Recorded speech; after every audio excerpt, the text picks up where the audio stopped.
Daing tuyo, napakagandang negosyo ng daing tuyo guys. Subukan ninyo sa inyong lugar. Kung matao ang inyong lugar, kung maraming subdivision ang inyong lugar, subukan ninyo ang negosyong tuyo. Daing tuyo, napakagandang negosyo po yan guys. I-share ko sa inyo guys, no?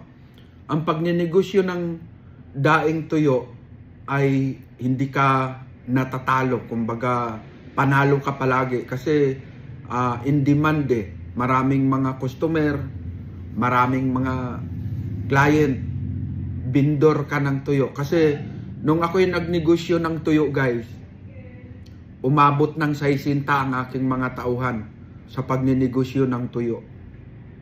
Napakalakas po ng pagninegosyo ng tuyo. Kaya ako'y nag-invite sa inyo na magnegosyo. Kasi ako'y first year high school lang ako guys, no? Wala akong natapos, mahirap lang kami, 12 kaming magkapatid. Wala. So nagsisikap ako, janitor ako. Nagja-janitor ako sa mahabang panahon din akong nagiging janitor. Construction boy, tapos janitor. Nung pinasok ko yung pagninegosyo ng tuyo, na-end contract ako sa SM Dasmariñas. Naisipan kong magnegosyo ako ng tuyo. Pasukin ko ang pagninegosyo. So doon nagsisimula guys. Napakaganda ng negosyong tuyo, no? Kumukuha ako sa Divisoria, no? Kumukuha ako wag sa Divisoria, mahal na sa Divisoria eh. Ang bodega talaga ng tuyo guys, nasa Tondo, Manila, sa may Balot, Tondo, doon sa may Iglesia ni Cristo. Malayo pa sa malayo sa Divisoria. Siguro mga 30 minutes mula sa Divisoria papuntang Balot, Tondo. Nandoon yung bodega ng tuyo, daing. Kahit anong klaseng tuyo guys, nandoon. Galing yan sa probinsya, galing sa Buanga, galing sa Masbate, galing sa Davao, galing sa Samar, galing sa Cebu. Iba-ibang klase, galing sa China. Napakarami, kahit 5 milyon, kahit 10 milyon kilos na tuyo, meron, no? So, nagnegosyo ako ng tuyo, guys. Umabot ng 60 yung tao ko sa pagninegosyo ko ng tuyo, no? Ang ginagawa ko, pero ang umpisa nun, ako lang mag-isa, guys. Ako lang mag-isa. Ang gamit ko, padjak, yung sikat-sikat sa Bisaya. Yung bisikleta na BMX, nilagyan ko ng sidecar. Nung naglako ako sa subdivision ng mga subdivision ng Dasmariñas, kumikita ako bumibenta ako ng 6, 7,000, 8,000, 9,000 sa buong maghapon guys, no? Nagsimula akong maglako alas 6 ng umaga. Umuwi ako niyan mga alas 11. Naglako ako sa mga subdivision. Tapos nagre-repack ako. Pagkatapos mag-repack, lako na naman ako ng alas 3 ng hapon naman. Ikot-ikot sa mga subdivision. Tapos pagka mga alas 6 na, sa gilid-gilid na ako ng kalsada. Sa mga bukana ng subdivision. Bungad ng subdivision. Iparking ko yung sidecar ko na hindi nakaabala sa mga dumadaan sa may gilid na gilid. Tapos doon na.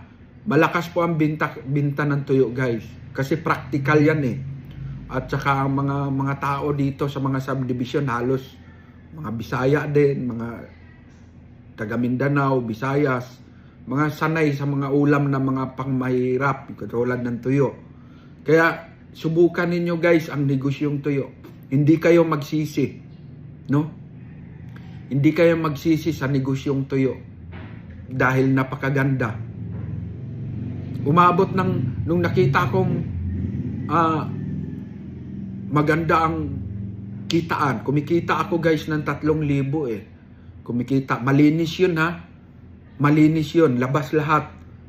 4,000 minsan ang kita ko. Kasi nung nagnegosyo ako ng tuyo, yung tamban na tuyo, malakas din yun eh. Ang klase-klase kasi ang mga tuyo na ninegosyo ko guys. Daing, tuyo, dili, sapsap, galunggong, ayungin, salay-salay, hito, kanduli, no? Danggit Cebu, merong espada, merong pusit galing Batangas, merong banak, may tilapia, may labahita, merong matambaka, no? Napakadaming klaseng tuyo ang aking tinitinda, kaya attract siya. Paggawa ko ng sidecar, nung nagpagawa ko ng sidecar, balot-balot yun guys, 20-20 ang bawat balot. Napakagandang negosyo. Subukan ninyo. Di kayo magsisi guys. Di kayo magsisi. Magtulungan kayong mag-asawa, no? Bili kayong timbangan. Kung mayroon kayong 10,000, ikapital nyo. Lalo na kung mayroon kayong motor. Mas maganda kasi lately, nung hulin ko ng pagninegosyo ng tuyo, mga motor na ang gamit ko eh. Nawala na yung mga sidecar kasi umabot ng mga 35 yung sidecar ko na bisikleta.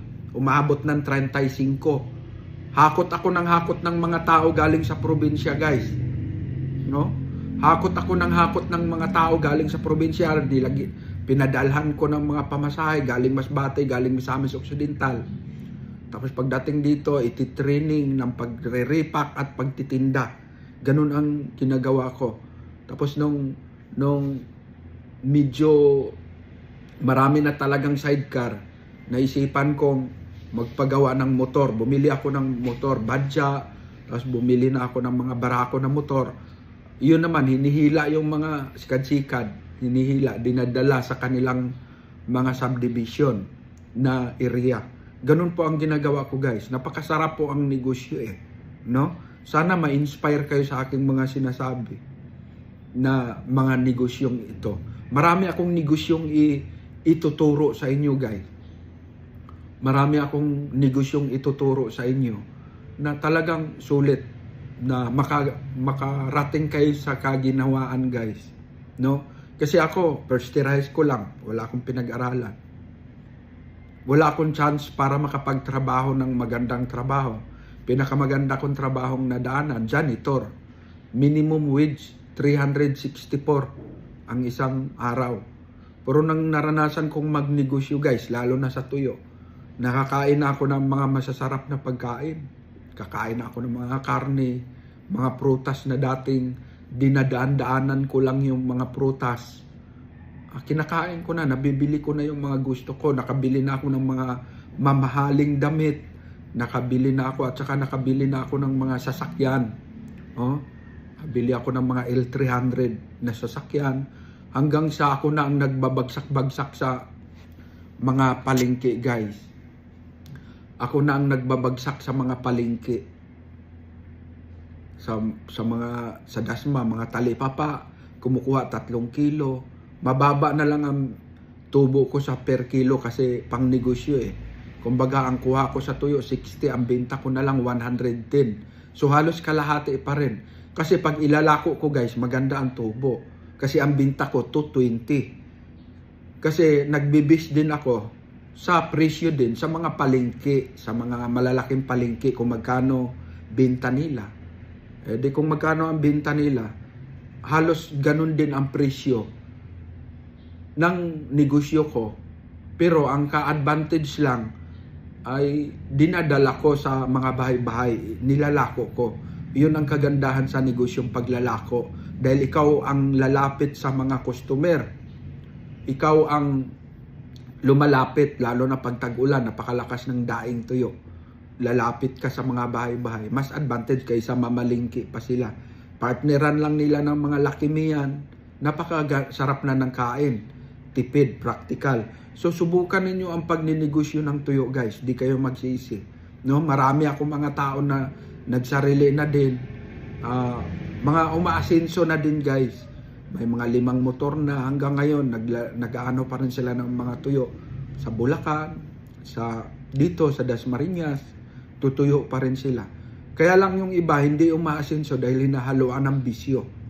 No? Basta wag nyo lang haluan ng bisyo ang negosyo guys.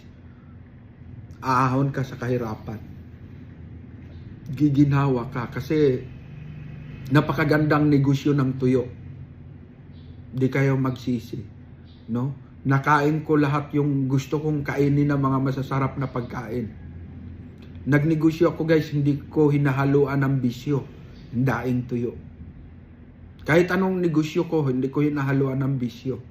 Yung iba, mga tao ko na nagsarili, na-compare ko advantage talaga, milya-milya ang distance ng may bisyo o wala. Kasi yung mga tao kong nagnegosyo na may bisyo, lalo na sabong, hanggang ngayon gapang sila Gapang. Kahit malakas kumita, gapang. Naubo sa sugal Pero ako guys, hindi ko hinaaluan ng bisyo. Yung mga nagsarili, mga tao ko nagsarili ng pagninegosyo ng tuyo na walang bisyo, umaasenso Kaya ako, ang advice ko, pag magnegosyo kayo ng tuyo, huwag nyong haluan ng bisyo. No? Huwag haluan ng bisyo. Kung may motor kayo guys, kabitan nyo ng sidecar. Halagang 5,000 sidecar, pwede na. No? 5,000, lagyan nyo ng bubong para di kayo mabasa sa ulan. Tapos, pag nalagyan nyo na ng bubong yung sidecar, magbili kayo ng tuyo. Yung 5,000. Kapital, malaki na yun, 5,000. Kasi ang kapital ko sa tuyo, 6,000. Kapital ko sa tuyo. Bumili ako ng 5 kilong tilapia, 5 kilong dilis, 5 kilong sapsap, 10 kilong tuyo na tamban, lawlaw. Tapos, ayungin, bumili ako 3 kilo. Bumili din ako ng salay-salay, bumili din ako ng dalagang bukid, 5 kilo, labahita. Pinagkasya ko yung 5,000 na kapital, 6,000 na kapital. Halos nagtitriple agad yun guys, no? Halos nagtriple in 2 days, namili na naman ako ulit dahil naubos siya in 2 days 2 araw lang, ubos na. Pakagandang negosyo. Subukan ninyo guys. Di kayo magsisi. Magtulungan kayong mag-asawa sa pagnegosyo. Magtulungan kayong mag-asawa. Asawa mo, turuan mo mag-repack. Kung may anak ka, turuan mag-repack. Tapos, pag may daanan papuntang subdivision, daanan ng tao, yung asawa mo, paupuin mo doon. Yung nigo, yung bilao, lagyan mo ng ripak-ripak na tuyo doon, paupuin mo lang siya doon, bantay. 20-20, napakalakas guys. Magtulungan kayo, tiyak ako, makakaahon ka sa kahirapan guys. No? Tiyak ako makakaahon ka sa kahirapan dahil napakagandang negosyo ng tuyo. Subukan ninyo sa inyong lugar. Subukan nyo kung nandito naman kayo sa Kamaynilaan, magnegosyo kayo ng tuyo. Makakaon para makatulong kayo sa inyong mga anak, sa inyong mga magulang, makatulong kayo sa kanila guys. Napakaganda po, no? Ini-encourage ko sa inyo kayo dahil ako nakabili ako ng mga sasakyan. Marami akong sasakyan sa pagninegosyo. Ngayon kasi marami na akong mga negosyo no? Pero siyempre, ituro ko sa inyo ang mga pinagdaanan kong negosyo. Sunod na aking mga topic ngayon, ang topic ngayon, tuyo. Sunod na topic ko, iba naman, calamares. Calamares, tapos gulay, ng mga magagandang negosyo yan guys. Basta alam nyo ang sikreto sa pagninegosyo. Huwag nyo lang haluan ng bisyo, tapos alam nyo kung saan ang kuhanan. Alam nyo paano ang target market. Alam nyo saan ang target market sa pagtitinda, sa pagninegosyo. No? Sa akin kasi siyempre first year high school lang naman ako, hindi ako makapagturo sa inyo ng katulad sa ibang nagtuturo na maraming kolorite, maraming pautot na mga decoration sa mga pagsasalita. Sa akin, direct to the point, ituturo ko sa inyo in easy way, sa madaling paraan, ituturo ko sa inyo ang pagninegosyo. Itong tuyo guys, subukan ninyo. Napakagandang negosyo ng tuyo. Hindi kayo magsisi. Nung kumikita ako na nakaipon ako ng 50,000, nagpagawa uli ako ng bisikleta. Yung bisiklitang pinagawa ko, kumuha naman ako ng tao na taga-tinda, tinitraining ko, sinasama-sama ko muna. Una, angkas-angkas muna sa bisikleta ko sa likod. Lako, mabigat nga lang, pero sacrifice talaga. Ganun naman, kung gusto mong makaahon, kailangan mo ng sakripisyo. Kailangan mo ng pagsisikap. Talagang basang-basa ako palagi sa pawis. Sa pagsisigaw, sa pagpapadyak. No? Daing tuyo, dili sapsap, galunggong, ayungin, salay-salay, hito, kanduli, labayita, dalagang bukid, tilapia, banak. Oh, may danggit sibo, may espada, may pusit. So, ganun guys, naglalako. Ma'am, bili na kayo ma'am, daing ma'am. Ma'am, bili na kayo, daing tuyo, dili sapsap, galunggong ma'am. Salay-salay, hito, kanduli, banak, tilapia, labayita. Meron kayo ma'am, bili na kayo, mura lang. Sigaw ako. Malakas ang busis ko. So, maraming mga tao, ano sila, subdivision ng Parkland, sa Green Gate, yan, mga area ko yan eh. Mga malalaking subdivision. Ma'am, daing na kayo ma'am, mura na ito ma'am. Practical ito, maraming masarap ulam ito. Partneran nyo ng gulay, partneran nyo ng mga masasarap na may sabaw. Lakime, kahit lakime, pwede na. So, maganda ang sales stock ng tuyo. Makakaahon ka sa kahirapan guys. Ako na ang nagsasabi sa inyo na eksperyensado sa pagninegosyo ng tuyo. No? Kukuha kayo sa Balutondo, tapos bili kayong timbangan, yung digital na timbangan. Bili kayo nun. Tapos, bili kayo ng Calypso na plastic, yung number 12, 6x12 ang size, yung linaw, balot nyo doon. Tapos, salansan nyo, ilako nyo sa mga bahay-bahay guys. Magandang negosyo, magandang negosyo ang tuyo. Daing. Subukan ninyo guys, napakasarap magnegosyo. Makakain mo na yung gusto mong kainin dahil may pera ka. Masarap din ang pakiramdam ng may pera guys. No? Masarap ang feeling kung may pera ka. Masarap ang pakiramdam. Compare doon sa ang kakainin mo mamaya, hahanapin mo pala ngayon. Napakahirap na kalagayan nun. Subok ko yun. Dahil 12 nga kaming magkakapatid, wala kaming sariling lupa. Ang mama ko na mamasukan lang ng katulong. Ang papa ko naman, farmer sa hindi namin lupa. No? Sa Bisaya, saop. Nangangamuhan sa lupa. Tinatrabaho namin. Kaya danas namin, 12 kaming magkapatid. Napakahirap ng buhay namin guys. Kaya ako, niisip ko, hindi ako nagiging negatibo guys.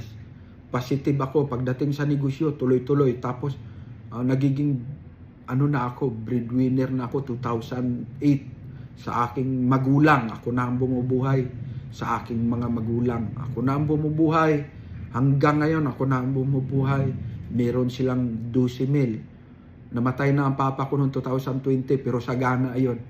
Namatay siya na sagana, nakaranas ng sarap ng buhay na hindi na siya naghihirap sa kakainin, pagkain. Namatay yun siya na naging successful pagdating sa pagkain at pangangailangan sa buhay niya, sa pangsarili. Hanggang ngayon, ang mama ko, siniswelduhan ko 12,000. Siya lang mag-isa. No? Malaki ang binibigay ko. Malaki ang binibigay ko na allowance, no? Meron pang niyugan, hindi ko na pinakialaman. Siya nang para maranasan nila yung sarap ng buhay. So ganun din ang inyong pananaw dapat sa buhay na pag kumita kayo, alalahanin niyo ang magulang niyo guys. Alalahanin niyo ang inyong mga kamag-anak na mahirap. Tulungan niyo din. Napakasarap ng negosyon tuyo. Kaya magiging positibo kayo. Huwag kayong parang negative. Ay, ganito, ganyan. Kasi walang mangyayari sa buhay nyo. No? Walang mangyayari sa buhay nyo pag negatibo kayo palagi, guys.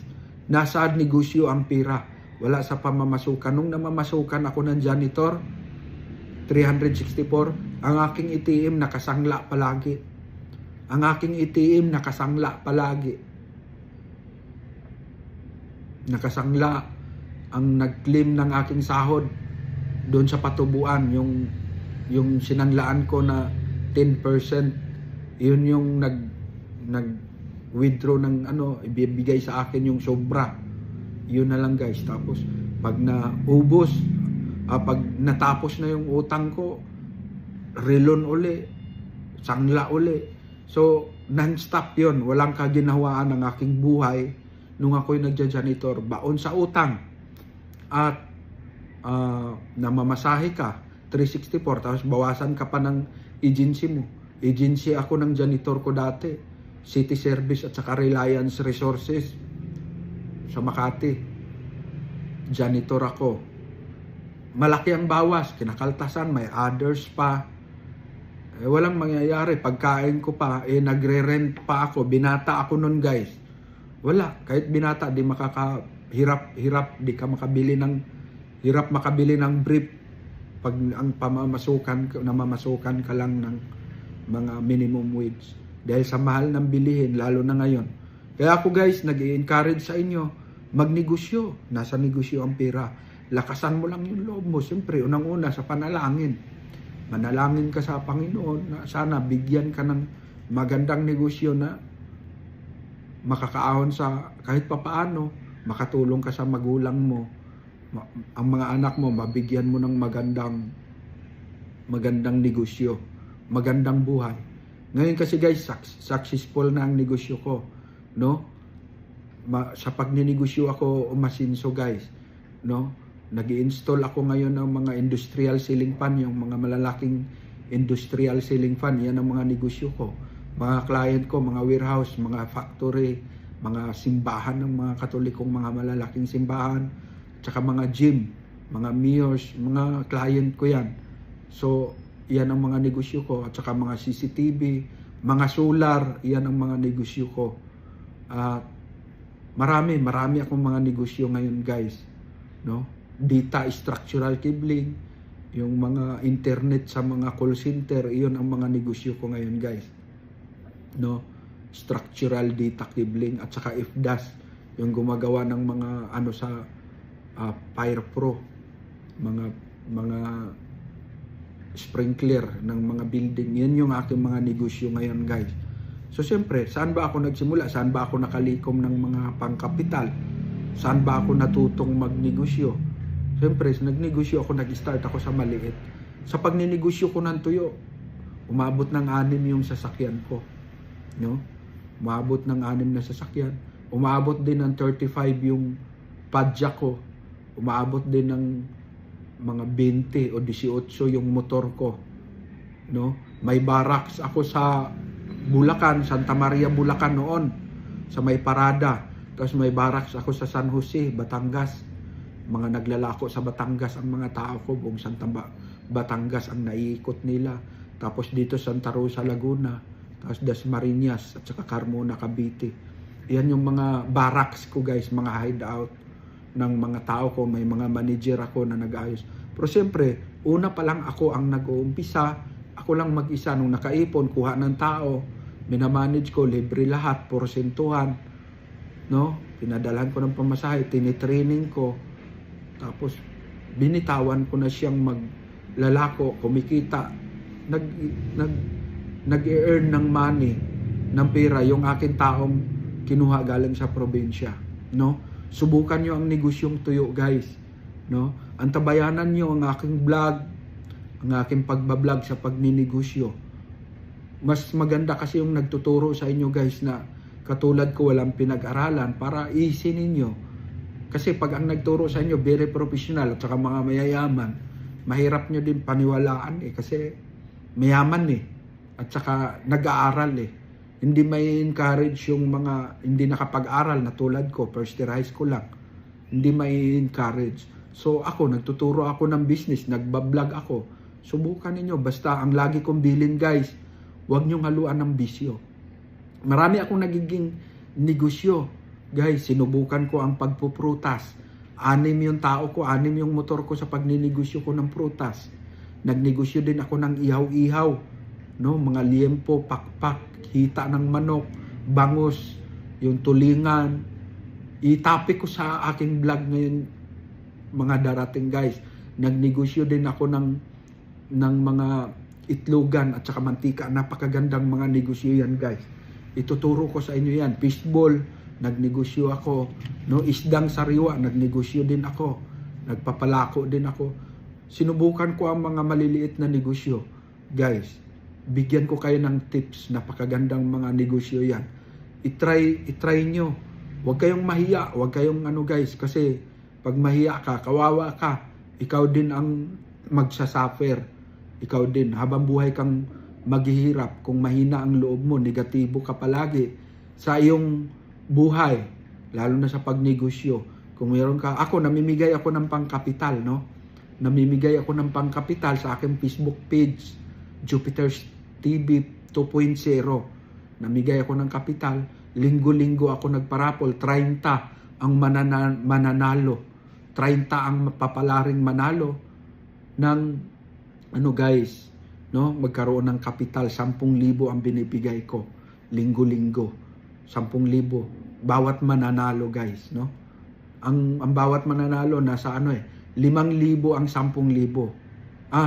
5 tao ang 10,000, 5 tao ang 5,000, tapos 10 tao ang 1,000, 10 tao ang 500. Yun po yung aking parapol. Yun po ang aking parapol sa every Sunday. Every Sunday.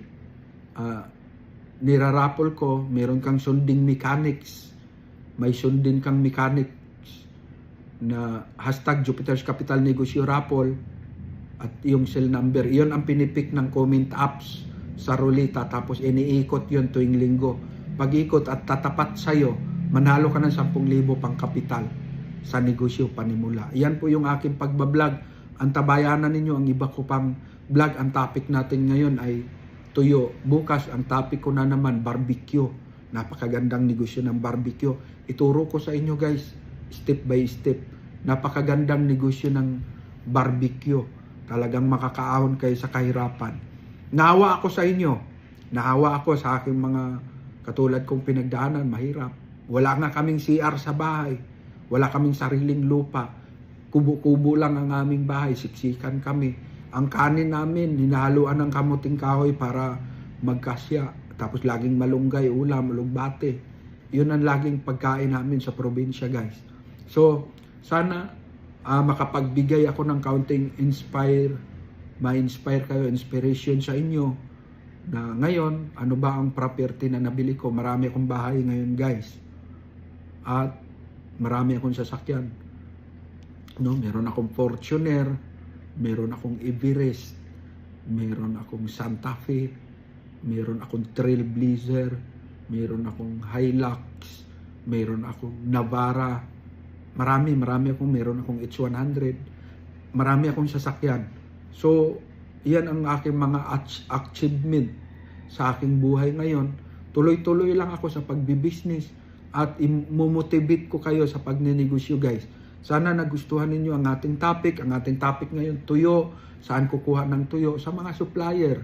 Sa, halimbawa, kung sa inyo, sa probinsya, hanapin nyo yung sa palengke ninyo kung saan sila kumukuha ng tuyo. Doon kayo kukuha ng tuyo, no? Huwag kayo kukuha sa palengke ninyo. Doon kayo kukuha kung saan kumuha yung taga-palengke ninyo, guys. Maniniktik kayo. Saan maniniktik kayo? Maniid sa Bisaya. Saan kayo kumuha ng tuyo? Gusto ko magnegosyo. So, doon ka bumili. O kung nasa probinsya ka, karamihan sa Pagadian. Pagadian, huwag kayong kumuha doon sa Pagadian mismo sa pwesto.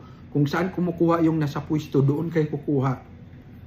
Guys, maganda ang tubo. Halos doble ang tubo, guys. No? Ang kapital ko lang ng tuyo noon, 60, 1 kilo. Ang benta ko, 220. Imagine kung gaano kalaki ang tubo. Kaya subukan nyo ang pagninegosyo, guys. No? Inuulit ko, huwag kayo sa mga palengke bibili ng tuyo pang negosyo.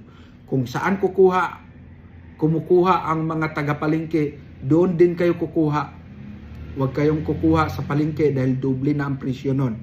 Doon kayo kukuha kung saan sila kumuha. Alamin nyo, siyasatin nyo kung saan sila kumukuha, doon din kayo kukuha.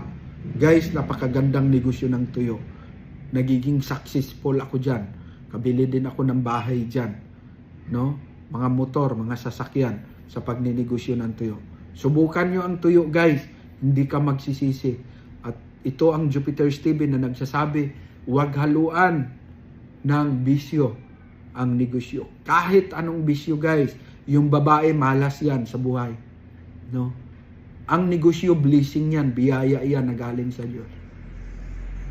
Paghaluan mo ng pambababae ang negosyo mo, mamalasin ka. Paghaluan mo ng sabong, sugal, mamalasin ka. Walang mangyayari sa buhay mo. gapang ka araw-araw sa pagsusugal, sa ang negosyo mo. Habang buhay kang wala, katumbas pa rin sa isang kahit isang tuka kung haluan mo ng bisyo. Drugs, inom, alak, wag. Palitan mo ng masasarap na pagkain, prutas, tikman mo. Iyon ang gagawin mong pampalit sa mga bisyo, yung pagkain ng mga masasarap, guys. Salamat sa inyong panonood at ang topic ko next vlog, ang tabayanan nyo, guys. Sana i-share ninyo ang aking pagbablog, i-share ninyo ang aking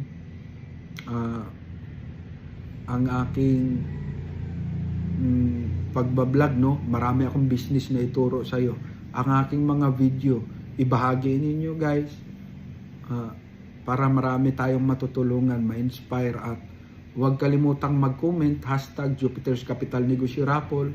Baka isa kayo sa papalaring manalo. Itong video na to ay naka-upload sa YouTube, no? Naka-upload sa YouTube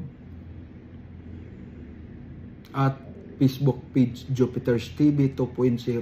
Salamat po. At ito ang Jupiter's TV na nagsabing tili bye-bye.